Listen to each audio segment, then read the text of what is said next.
Hello, কেমন আছো তোমরা সবাই?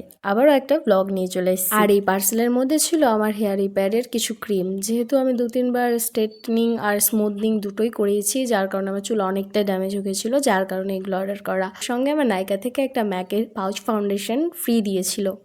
আমি প্রায় অনেক দিন থেকে ওয়েট করছিলাম কবে আমার ঘরের এই মানি প্ল্যান্টটা গ্রো হবে। তো ফাইনালি আমার ওয়েটের অবসান ঘটলো। যাক, আমি যেহেতু কদিন ধরে ফিভার সাফার করছি, তো এজন্য আমার মুখে একদমই রুচি ছিল না, আর এখনও নেই। তো এই জন্য মা ডিসাইড করলো যে আজকে কিছু ইউনিক খাবার দাবার হবে রাত্রে। তো যার কারণে দুপুর থেকেই প্রিপারেশন শুরু হলো।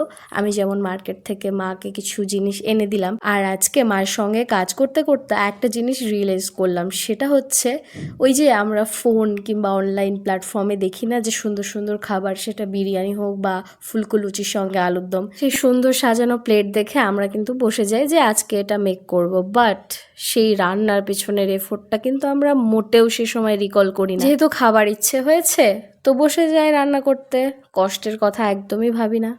এটাই তো জীবন, তাই না?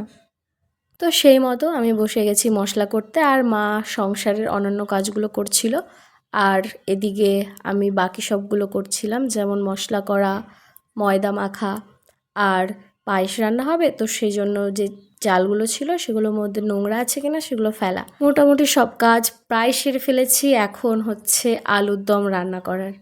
তো এজন্য মা বসে গিয়েছে আর আমি ভিডিও করছিলাম।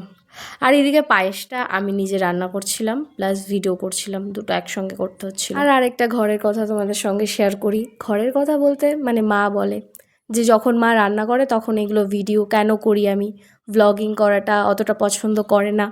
তো আমি বলি যে আজকাল তো সবাই করে, তোমরাই বলো এটা কি খারাপ? আই থিঙ্ক এটা অতটাও খারাপ না।